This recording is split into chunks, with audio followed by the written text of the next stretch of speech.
Hello, j'espère que vous allez bien. Aujourd'hui, on se retrouve dans une nouvelle vidéo.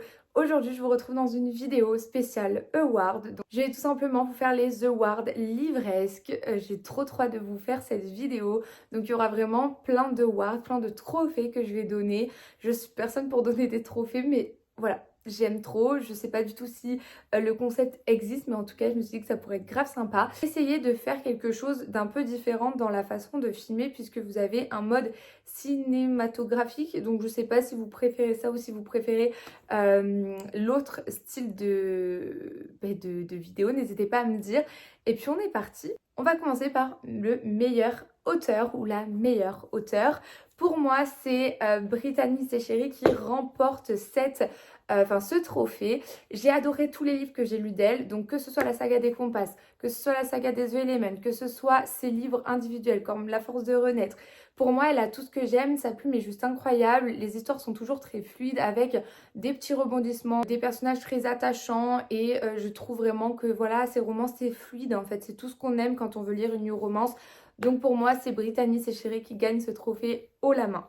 Ensuite, on a la meilleure new romance. J'ai longuement hésité parce qu'il faut que je prenne quand même des livres que j'ai lus cette année, hein, sinon c'est pas drôle. Donc j'ai pas pu choisir mes petits bébés comme Lueur de l'Est ou ces choses-là. Mais j'ai décidé de choisir Un été pour te retrouver de Morgane Moncombe. Ça a été un énorme coup de cœur pour moi. J'ai adoré ce roman parce qu'on parle de sujets qui sont quand même assez tabous. Et puis je trouve que la fin est changeante et c'est ce que j'ai adoré parce qu'on a l'habitude de voir vraiment les romances basiques, tout se passe bien pour eux, ils finissent heureux, voilà. Mais dans ce roman, c'est pas le cas et c'est ce que j'ai adoré. Mais je sais aussi que beaucoup de gens n'ont pas apprécié ce côté-là de ce livre. Mais moi, ça a été un énorme coup de cœur. J'ai adoré et j'ai même pleuré à la fin. Donc franchement, incroyable. La meilleure dark romance. C'est une saga que je vous présente, mais c'est la saga des Never After de Emily McTaggart.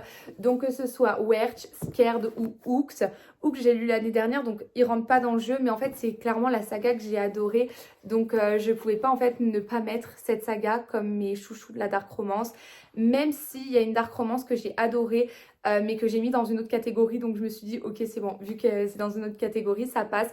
Vraiment cette saga incroyable, foncez les yeux fermés parce que vraiment vous pouvez que aimer, vraiment c'était incroyable. La meilleure fantasy, romantasy, j'ai longuement galéré parce que il y en a quand même deux qui se sont un petit peu battus. Donc il y a eu Powerless qui a été un petit peu en haut du podium et celui du coup que j'ai choisi. Celui que j'ai choisi c'est du coup Force Wing de Rebecca Yarros. J'ai adoré en fait le côté dragon. Voilà, c'est vraiment ce côté-là qui a fait que vraiment j'ai autant apprécié ma lecture. C'est un petit peu long des fois par moments, c'est vrai, mais en fait j'ai adoré parce qu'il se passe toujours quand même quelque chose et le fait que ça tourne autour des dragons, ça change de ce que j'ai l'habitude de lire, c'est quand même très fantastique. Donc vraiment j'ai adoré. Vraiment adoré la relation entre Violette et Xaden. Je sais pas du tout si je le prononce bien. Vraiment j'ai trouvé leur duo, leur relation vraiment trop mignonne. Xaden a un bon caractère de merde, on va pas se mentir, mais j'adore en fait tout ce qu'il a fait pour Violette et tout ce qu'il va continuer sûrement à faire dans le tome 2, en tout cas j'espère. J'ai adoré la fin parce qu'il y a un bon plot twist. Voilà, pour moi c'était trop bien. Ensuite, nous avons la découverte de l'année, donc le Ward pour le livre qui m'a vraiment... J'étais choquée de l'apprécier autant parce que je m'attendais pas à ça quand j'ai lu. Tout simplement The South Girl de Aya Estrella. Quand je l'ai lu, j'étais en mode très mitigée parce qu'il était très hypé sur le BookTok. Donc j'étais là en mode ok, ça va être encore une romance universitaire, un peu basique, il va rien se passer de fou. Et en fait, mais quel livre, vraiment quel livre. Grumpy, un Enemies to Lovers, voilà, une Found Family de fou malade. Si vous avez aimé Devilson pour la Found Family, vous aimerez dans tous les cas The South Girl, c'est automatique. Vraiment, j'ai tout aimé dans ce roman, ce côté enquête.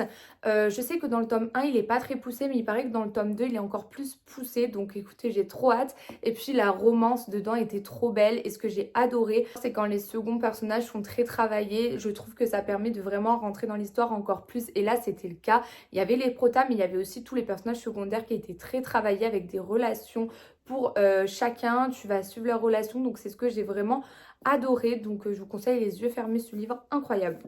Le Howard du livre qui est pas du tout hypé et je ne comprends pas pourquoi. Celui-là, j'ai eu du mal parce que j'ai eu 2 livres ou 3 qui m'ont vraiment...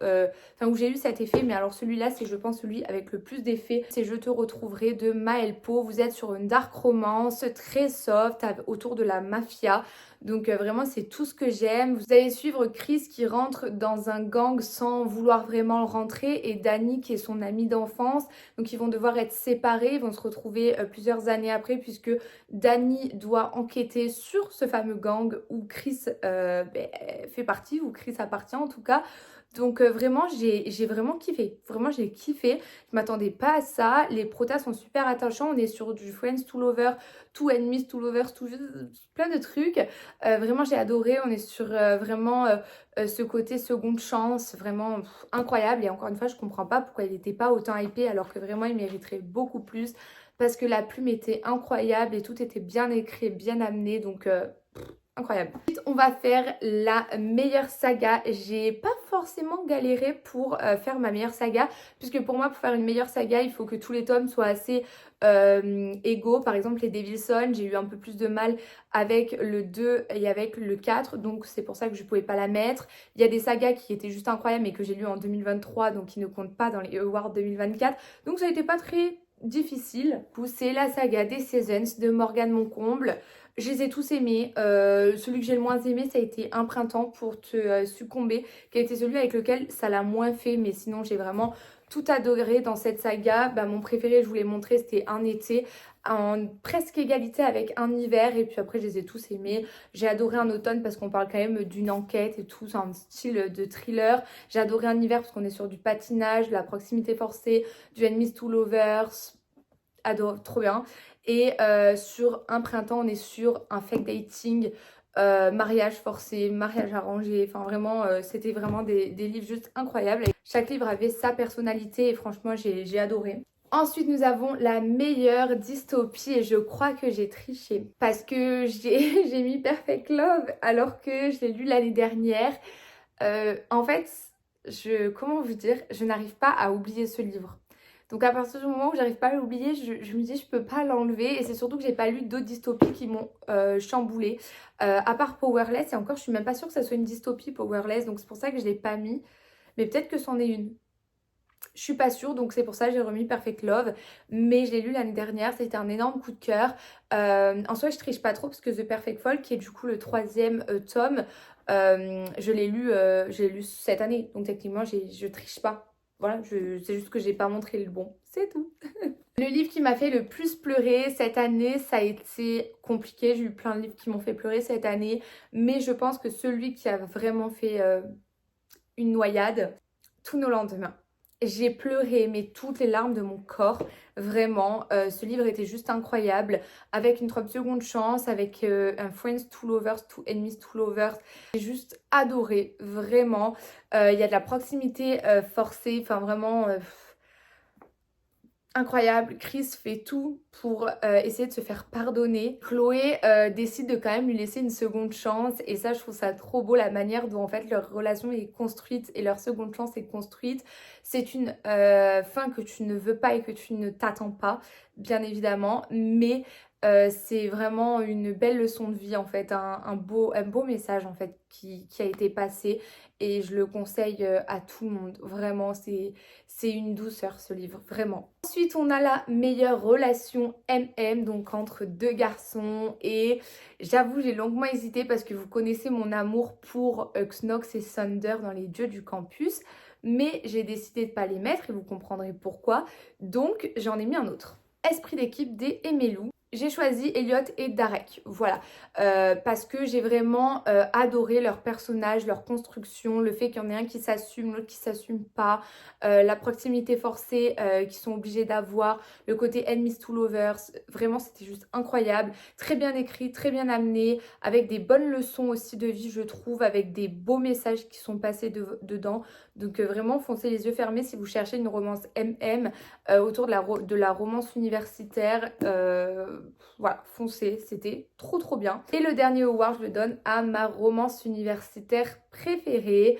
Je pense que si vous me suivez sur les réseaux, vous le savez vraiment laquelle a été la plus grande découverte de cette année. Et ça a été du coup les jeux du campus. Voilà, ça a été vraiment une romance universitaire comme je les aime, avec du Grumpy, du Enemies to Lovers, proximité forcée, tu rigoles, tu passes par toutes les émotions, vraiment incroyable.